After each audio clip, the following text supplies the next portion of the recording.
that we, in our own ability, cannot stand in the face of adversity. We could never find the strength to trust without faith. Because we don't have the capability to see above the trials that we meet, to keep our eyes focused on the King while counting the situation we are currently experiencing as joy. Faith works. This is the essence of James. We don't work to be saved. We work because we are saved. Without faith, without works, we too quickly become that man in the mirror staring at his face, but then forgets the way he looks as soon as he turns away. But with faith, with works, we stay steadfast on this journey, progressively sanctified, knowing we'll be perfected once we reach the other side. Faith works. This is the cry of James, that faith apart from works can never be sustained, that in every day and in every way we should see this truth proclaimed, because it's faith that makes us doers of the word, not just hearers. It's faith that keeps us humble, not proud. It's faith that directs our tongues to bless, not to curse. It's faith that causes us to show mercy, not judgment. It's faith that leads us to true religion, not its empty substitute. And it's faith that's causing us to preach the good news to every tribe, tongue, and nation with every breath that we breathe. And it will be faith that causes us to worship our God for all eternity.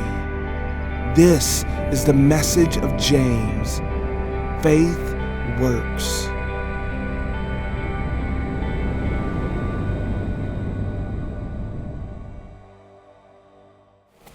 So I'm trying to lose weight. I've lost a little bit of weight. I'm not like killing it or anything, but I love Oreos, which is kind of detrimental to the whole losing weight process.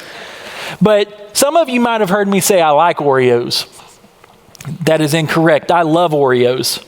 My most favoritist way to eat Oreos is double stuffed. I don't even know why they make the single stuffed Oreos. That's craziness. But so I like Oreo in pie. I love Oreo in cake. I love Oreo in ice cream. Hey, if you haven't tried this, I'm about to change your world. All right? Be ready for this. Are you ready? You ready for a life-changing moment? Take a bite of Oreo and take a bite of strawberry. Blow your mind. If I don't have strawberries, I'll do it with blueberries or blackberry. But I love Oreos. I love Oreos. Again, that's probably why I'm struggling with the whole weight thing. By the way, have you ever tried Oreo just with whipped cream right on top? That's good also, but I digress. So I've got 2 packs of Oreos right here. 2 packs. Research this week was terrible for the sermon. I got two packs of Oreos.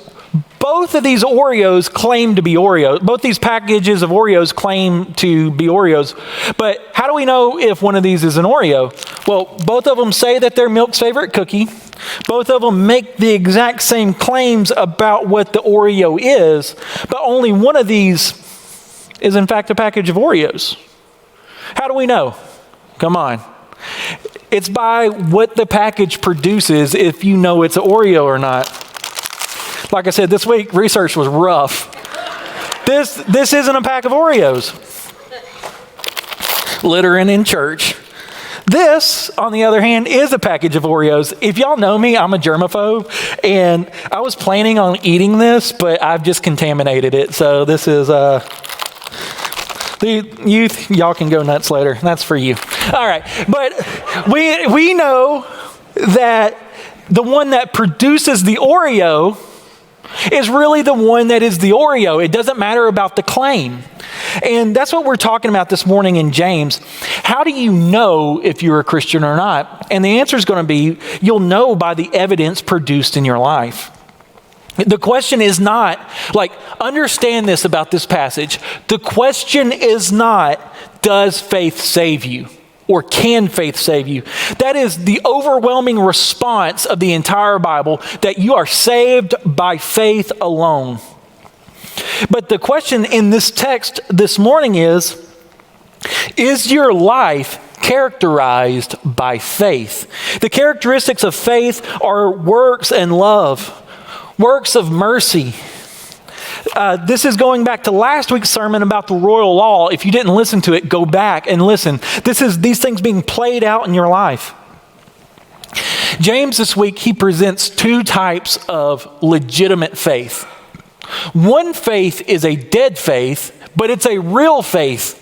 I think that's where we get confused in this passage, that there are two legitimate faiths. There is a dead faith, and then there's a living faith. The dead faith has empty knowledge, empty words, and empty actions, just like that package was empty. Now, it said all the right things. It looked the right way.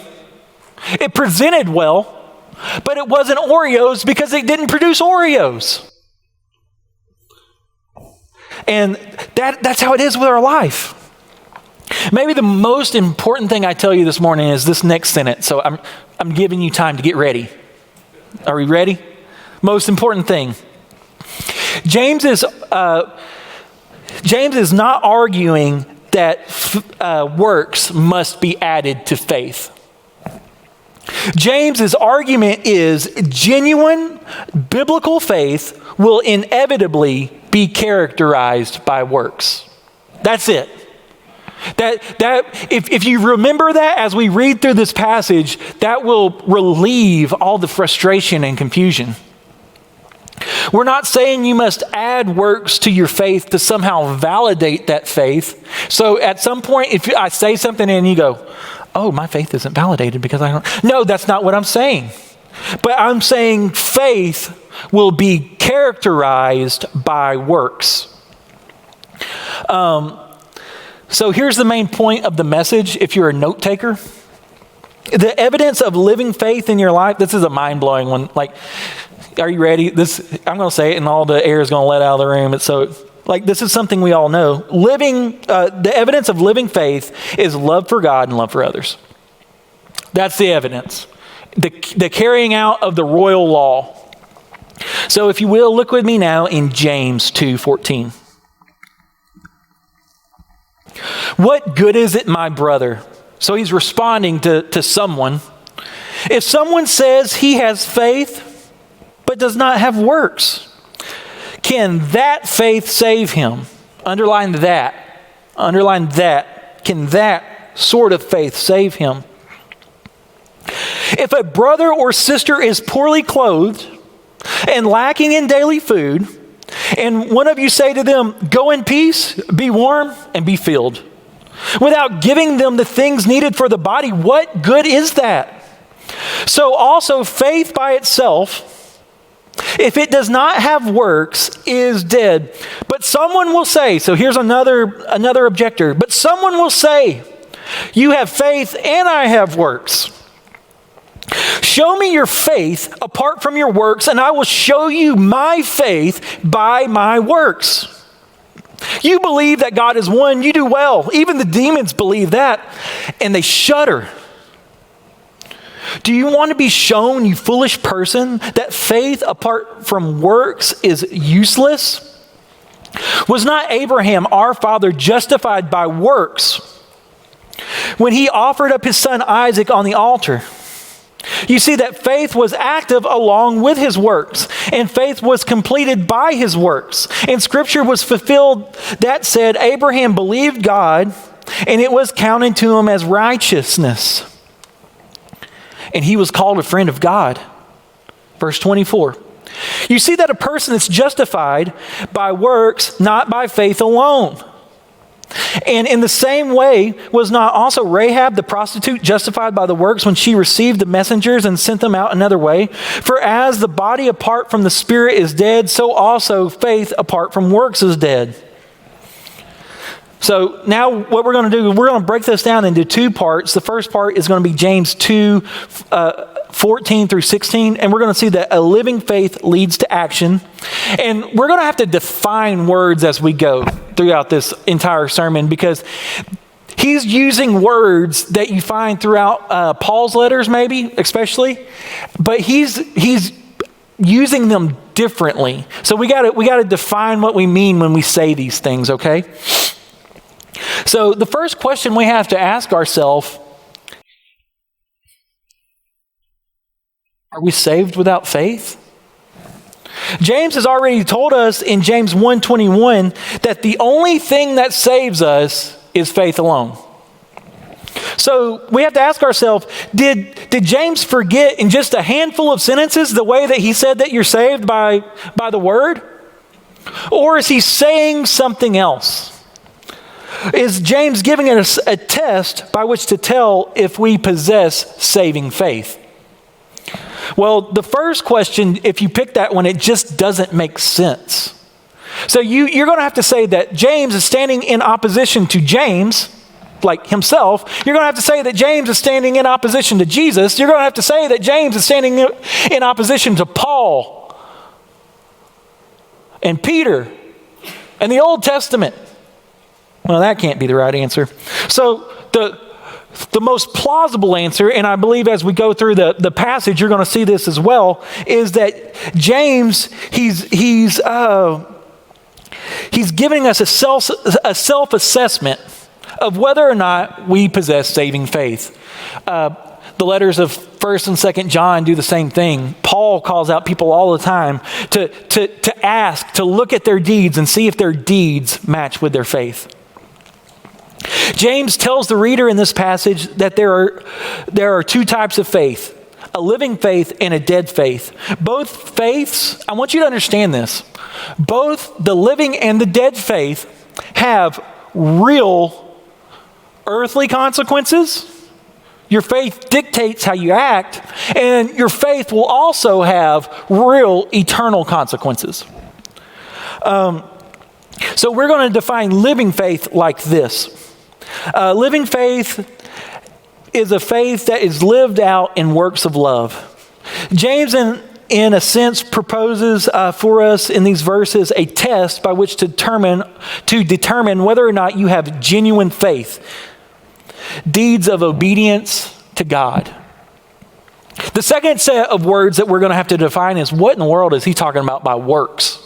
Is he saying the same thing as Paul when he's talking about works, or is he saying something different? So when Paul is talking about works, he's talking about works of the law. Think about your 10 commandments. How are you doing there? Are you carrying those out or not? But he's talking about works in the law as relates to your salvation. And there are no works of the law. And then when he's talking about works of the law, he's also talking about ritual law and all these things. That is not what James is talking about in any way. The works that we see him talking about are the works that Jesus is talking about in the Sermon on the Mount. Is the works that we see that Jesus is talking about, Jesus and James in the Sermon on the Mount and then in the letter of James. It's amazing how it parallels to Leviticus 19, where it's moral law. How are you treating one another? So works here by James, what he's talking about, works are the outward expression of the inward reality of a living faith. Your works characterize what is inside of you. I mean, think about this.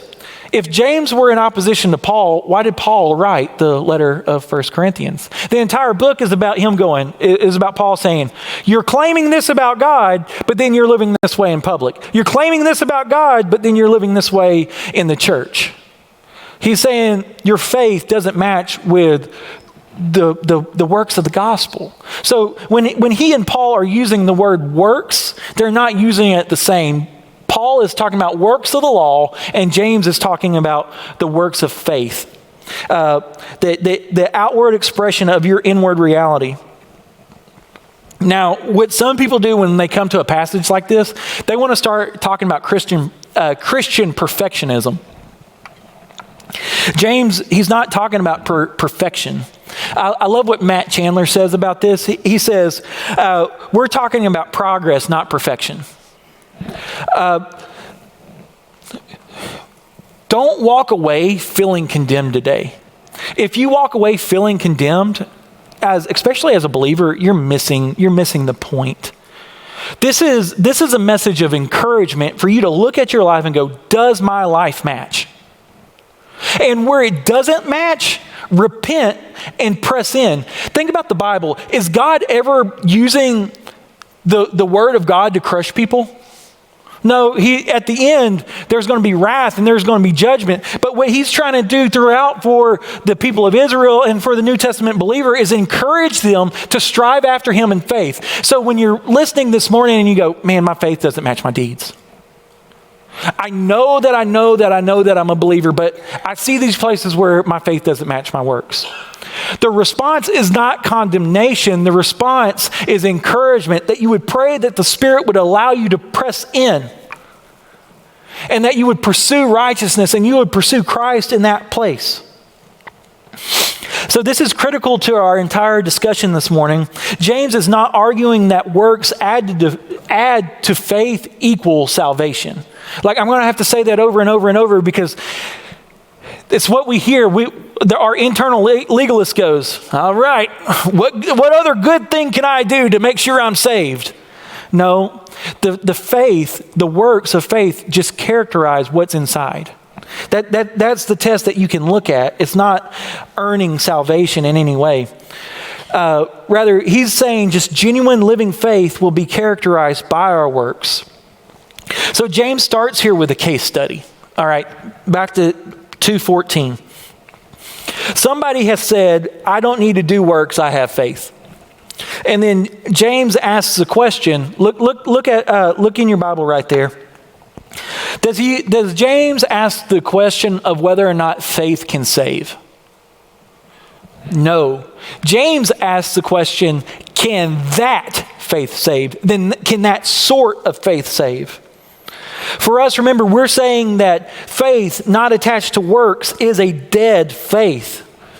Not that living faith has to have works with it for it to be real.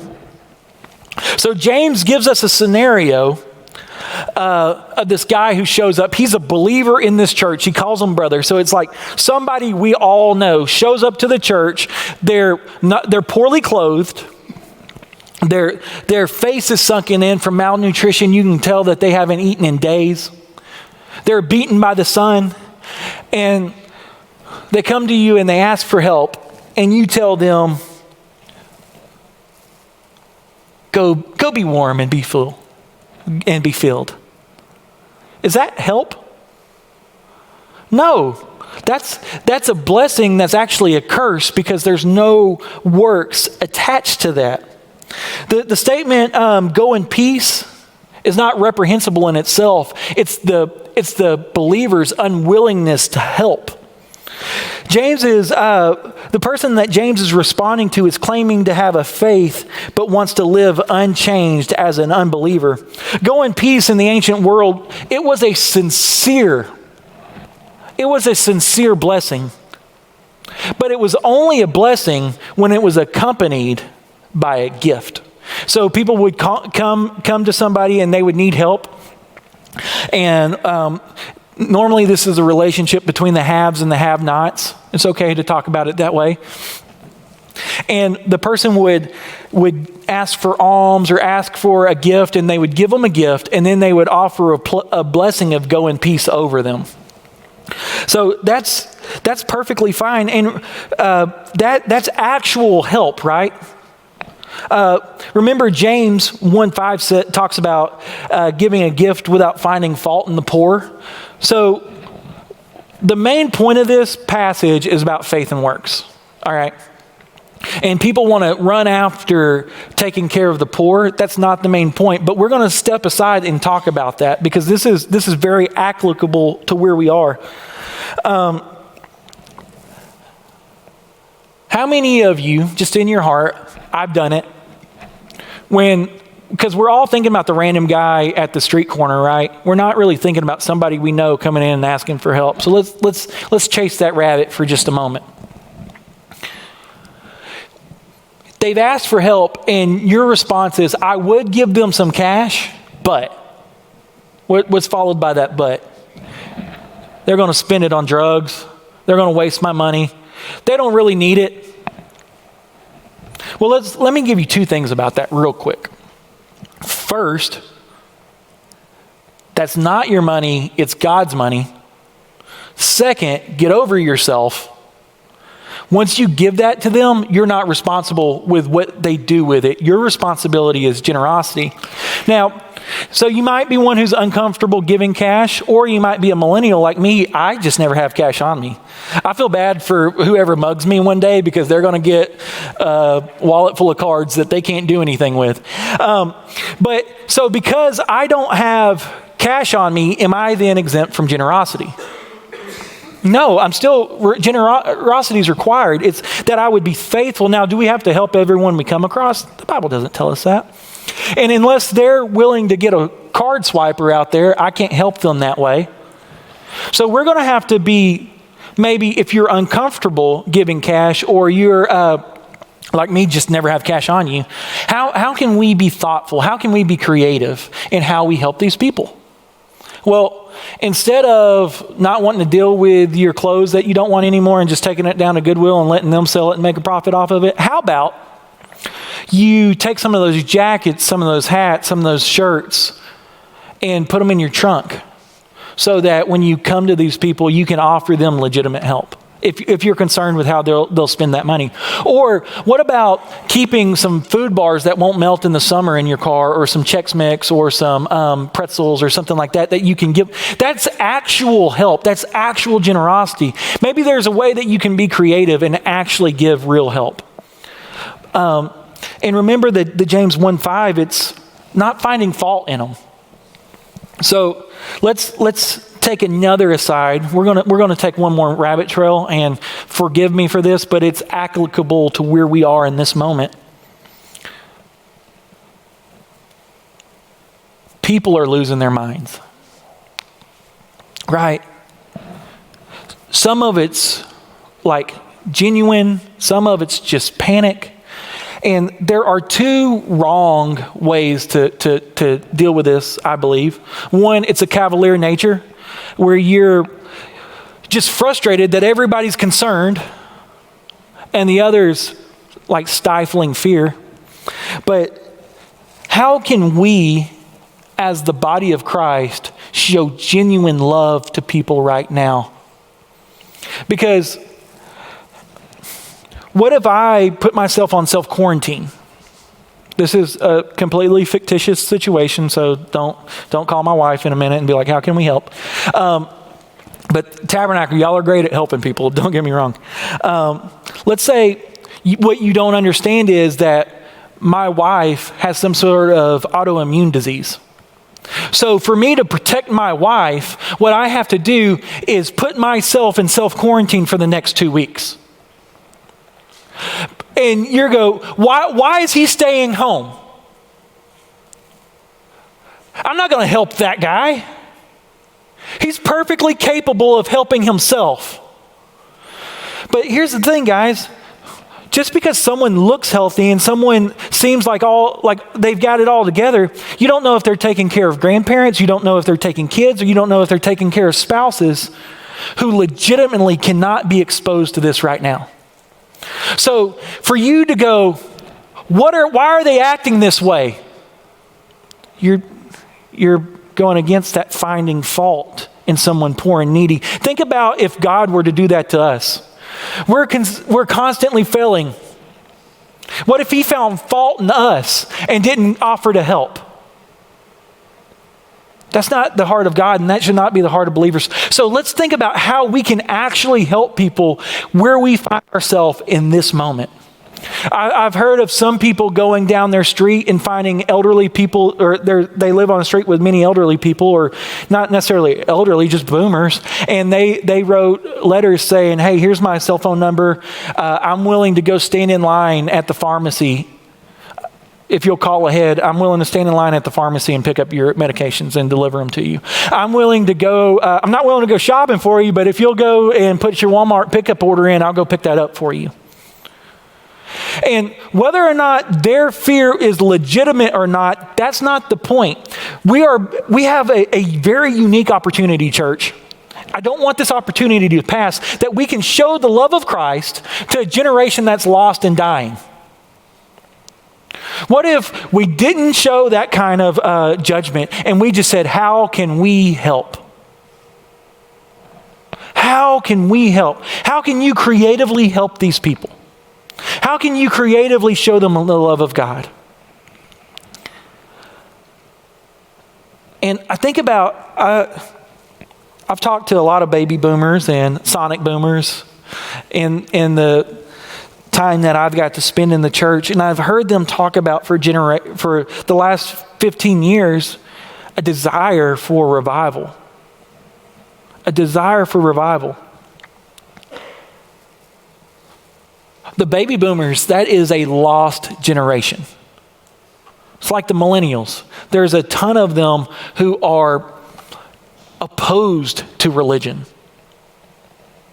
What if right now you just started, especially you boomers, like the youth always get addressed. The young parents always get addressed. But let's talk to you this morning. What if you worked through your phone book and you just went through, you know, people who are not believers. You've lived in this town your whole life. You call them up and you listen to them. You ask them what's going on. You hear their fear about their retirement being depleted. You hear their fear about not knowing what's coming tomorrow. You hear their fear about people hoarding. You hear all their fears. You let them talk for the full hour. You hear how they've locked themselves up. And at the end of that, what if you said this? Can I tell you some good news? Right now, who doesn't want to hear good news? We've got the greatest news in the world, and just because you're younger than boomers, you're not exempt from this. What if the next great revival happens from our couches because we're locked in? But you're going to have to step out in faith. You're going to have to make that call. Your faith is going to have to match your works. And for the love of everything that's holy, turn off the 24-hour news cycle. I'm not saying don't pay attention, but turn it off just for a minute. Like, let's.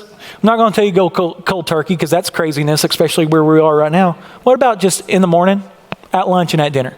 Like just on, off, boom, 30 minutes. Limit yourself, because if not, you're just going to go crazy. But I've digressed. Let's look back at the text. Living faith is made evident through our actions. This is going to be chapter 2, verses 17 through 26. And it's been a few minutes since we've read this, so we'll read it again. But someone will say, you have faith and I have works. And I will say, show me your faith apart from your works. And I will show you my faith by my works. You believe that God is one, you do well. Even demons believe and they shudder. Do you want to be shown, you foolish person, that faith apart from works is useless? I remember being a 10-year-old boy going to Six Flags. I might have been 9, might have been 10. I don't know. I don't want to be a liar, but I was like fourth grade-ish. But I was a little bit bigger than all the other kids my age. So when we went on a trip to San Antonio, I got to ride all the rides. We did all the touristy things. We saw the Alamo. Like, I'm proud of the Alamo.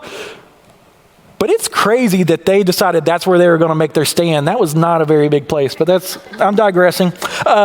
We went to Six Flags. Six Flags, cool. Went to SeaWorld. So while we were at Six Flags, I was, like I said, I was a little bit bigger. So it was that first roller coaster. We were going to see if I could ride it. And I remember getting in line with my dad. It was one of those wooden roller coasters. And we were walking in that line.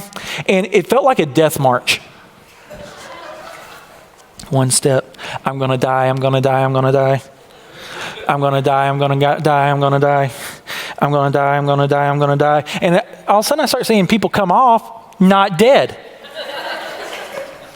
So I remember as a young kid rationalizing to myself, they didn't die, I don't think I'll die. So we came up to the little, you must be this tall to ride thing, and like, I got a knot on the top of my head. So boom, nailed it. I was tall enough, I got to ride. But you know, the closer we got to the ride, the more anxiety I got. But I knew, I had faith that I wasn't going to die. I knew I wasn't going to die because I saw other people not die. I knew I wasn't going to die. Six Flags would not be a thing if people died all the time. Like I'm telling myself, I'm preaching this internal message to myself. But how do you know I had faith that I wasn't going to die on that ride? I had to sit down. I let them buckle me in, and we went on the ride, and it was so much fun. I had joy. My parents bragged on me. It was so cool. We went and had fun all day. So what James is here, he says, you say you have faith, but it's just knowledge or some sort of mental assent until you sit down, until you take action, until you follow through. You know your faith is real when you follow through with action. James is now responding to a different objector, or maybe the same objector, I'm not sure. He says, there can be no separation from faith and works. Both of these ideas on their own are heresy. So if you have somebody saying, look at my works, I'm saved. Well, that's called legalism, and we've got 4 Gospels of Jesus Christ talking about how that's a heresy.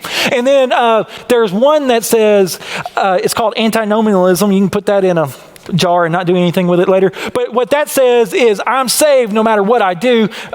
Lord, please save me. I don't want to go to hell. Boom, back to living like an unbeliever. That's not salvation. Salvation is that you're changed and your faith then matches your works.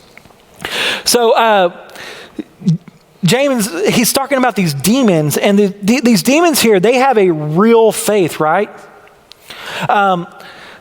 But the faith they have is dead. It's useless faith. Their faith, it has real consequences. What is the action that the demons do? Shudder. Like they're really responding to knowing that there is a real God. But how do we know that they don't have living faith? They're not doing the acts of love. They're not loving God and loving others. Matter of fact, they're working in opposition to the will of God. So that shudder, it's just knowledge. Hey, check this out. The demons know more about God in the Bible than I think we'll ever know, besides having a personal relationship. So knowledge is not salvation. Knowledge, it doesn't necessarily lead to love. What we have to do is, like, I love having one more theological notch on my belt. Like, I just love knowing things. But unless it leads to actions, that stuff is useless. It's useless. So on that same trip to San Antonio, we went to SeaWorld. And it had a roller coaster called the Great White Shark. That sounds ominous, right? I don't know how having a roller coaster at SeaWorld in any way enhanced my experience of looking at dolphins or Shamu, but they had one. And the Great White, it's scarred into my memory. It was the first roller coaster that I'd seen in real life that had, all you had was the shoulder straps and like the bicycle seat. And it does it shot off like a rocket, doing loop-de-loops and spinning while looping and all those things. And I remember my dad, we'd come in and he's like, hey, before we leave, we'll ride that thing. Oh, that's cool. And all day, like I'm not thinking about dolphins. I'm not thinking about Shamu. All I'm thinking about is I'm going to die when we get on that ride. I can't ride that ride. I'm going to fall out. I'm probably too short for that ride. And like, I'm not thinking about anything else. I'm just thinking about how I'm not going to be able to ride on that ride. And again, finally we get up there, we're going through the thing, and I'm seeing people come off, same as yesterday. I remember from the day before that I did not die, right? Because I'm here, obviously, but I didn't die. And I'm walking through the line, and again, death march. But this time the fear is different. This time the fear is like petrifying. And I get up to the line, and I can see it from way off, and I go, like, all of a sudden I chill out because I'm like, there's no way I'm that tall. Like, I don't have to ride this ride. Sweet mother of pearl. So we finally get there, and I'm like that much too short. Just all the anxiety in my body left. I'm like smiling and grinning and, okay, well, I'll see you guys later. And the kid working in the line was like, oh, no, you'll be all right. You can ride. My 10-year-old self was ready to fight that grown man. So now I get back in line because I don't want to punk out, right? Because I've talked trash all day about riding it.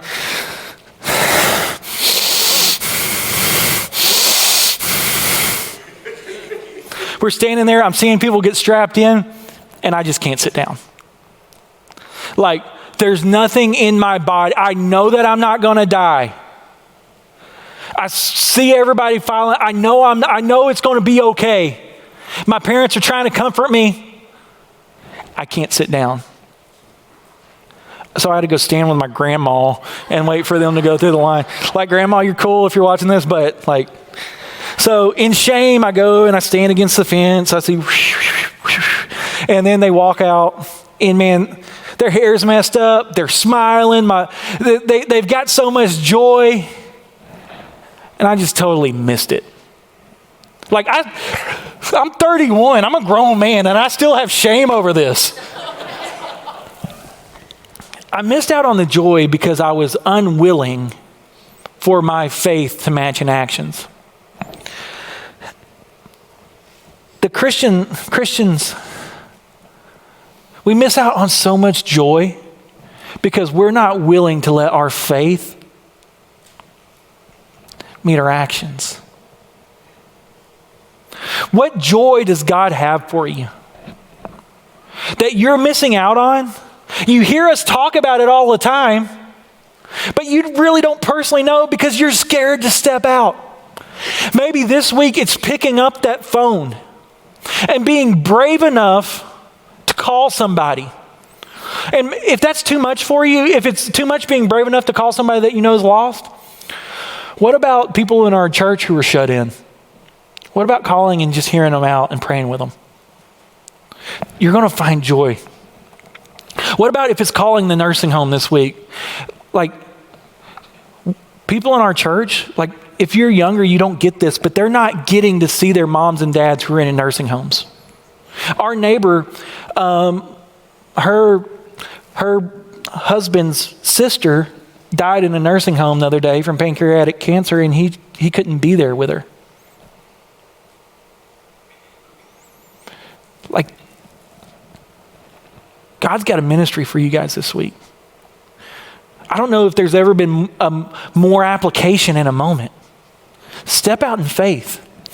Young people, like right now, media, it's great. If you're scared to share your faith, you know somebody who's kind of interested in questioning, and they can only watch so much Netflix in the next few weeks. Like, I'm already tired of it. There's only so much Netflix they can watch. What about finding something that's well-made, articulate, and sending it to them and say, hey, you want to watch this? Check it out. It's free for them. We pay for it. Just send them the link and let them know which one you're watching. It's such a great opportunity we have to serve right now. But going back to the passage, James here, he's not contrasting faith and works like they're two alternative ways to God. What he's doing, rather, he's contrasting a faith that, because it's inherently defective, does not work. So if you're here and you're measuring your life against what we're talking about, and you're seeing that your faith does not match in works, it's inherently defective. You probably do not have a living faith. You probably have that dead faith just by looking at the evidence that's in your life. But he's talking about a living faith that's genuine and it results in action. But he's not contrasting the idea of faith and works. And some of you might have made a decision years ago, like the demons. The demons shudder, right? Some people, they've responded to God in what I call the shudder effect. Like, they've heard some hellfire message, or they grew up in church and they just knew that, like, the cosmos don't make sense unless there's somebody up there moving them around. And they've just kind of made this mental assent, or they prayed a prayer, but there's been no acts of faith to follow. I'm not here this morning trying to make you feel good about yourself. I'm not trying to make you feel confident in a decision that you made so that you would die and go to hell. You need to honestly look at your works and see if your works are the works of faith, of ongoing love for God and loving others. But then James takes us to Abraham. Let's follow this out real quick. We're almost done. James starts talking about the father of the faith, Abraham, and he shows us that his faith was made evident in his actions. Verse 20. Do you want to be shown, you foolish person, that faith apart from works is useless? Was not Abraham our father justified by works when he offered his son Isaac up on the altar? You see that faith was active along with his works, and his faith was completed by his works, and scripture was fulfilled that says Abraham believed God, and it was counted to him as righteousness. And he was called a friend of God. You see that a person is justified by works, not by faith alone. So real quick, we don't have time to really dive down into this idea of justification, but if I told you I can a can of peas, tell me what the word can means. Well, context drives meaning, right? So the first way I used it, it was a verb ability. The second was you knew what kind of thing we were doing. We were canning. And then the last one, it was a noun. It was a can of peas. So only context drives meaning. And Paul, when he's talking about justification, again, it's not the same conversation. Paul's using justification like, I'm standing here guilty of doing something, but the judge over here, he acquits me of my guilt, and now I'm no longer guilty. I'm then justified. Like when we are saved, we are justified by the work of Christ. We are decreed as sinless by God. That's not the justification that James is talking about here. James is talking about a justification that's like evidence. Even in our language, we justify points in an argument. We use the word justification differently. So did you know that flat earth theory is a real thing?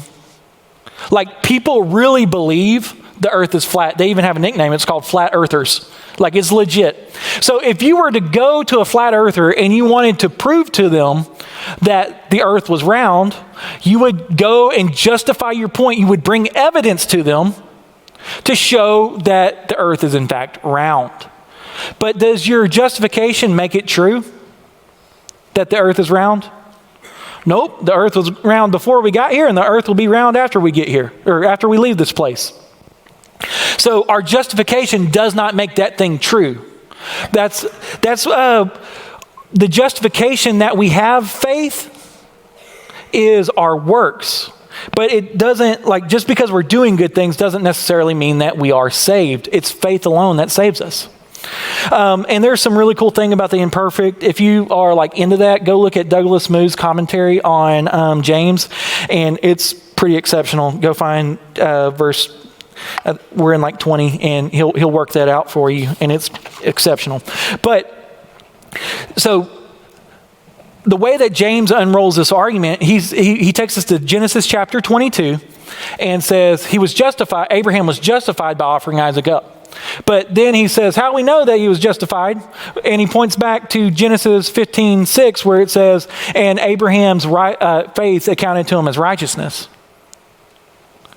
So was Abraham righteous and justified in chapter 15, verse 6, or was he justified in chapter 22?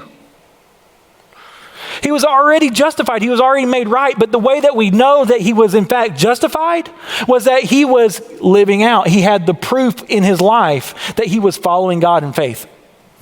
Now, one of the things I want you to see here, and we're almost done, is that Abraham was not a perfect person even after he was saved. There are many stories, but let's just talk about the one we probably all know the best, where God's promised him a son, and instead of waiting on God, he took matters into his own hands, and he took this servant girl and he used her body to bring about his purpose on earth. But I want you to see that God does not define Abraham by his failures, but by his faithfulness. And if you're sitting in here and you're thinking about all the ways that you failed God and you know you're a believer, I want you to hear this truth that God's not, he doesn't see you in your failures. He sees you in the righteousness of his son because of faith. But again, we have to look at the evidence. So let's look at Rahab. Rahab is, we have a lot less information about Rahab. Rahab was a prostitute in the land of Jericho. She heard the stories of the things that God was doing. The Israelites, they had been wandering in the wilderness for 40 years. By that time, the message of what God had done in Egypt had got to Jericho. She knew the stories. She believed. Well, how do you know that this prostitute in the land of Jericho believed? Well, it would have made more sense for her to put her faith in a military power who had fortified walls. But that's not what she did. She took in these spies. She hid the spies, and then she let the spies go out in another way. How do we know that she had faith? It's because she had actions. Faith without works is dead. God did not define Rahab by her failures. He didn't define her as the prostitute. Rahab's defined by her faithfulness. Faith without works is dead. If you're in here this morning and you're a believer and you know that your faith doesn't match, I want to encourage you with this last thought. God is not judging you by your faithlessness, by where you failed, where you weren't willing to sit down, where you weren't willing to step out on faith. But this morning it's time to repent and press in. Like, I see this thing, I see this failure, God, I'm ready to pursue you.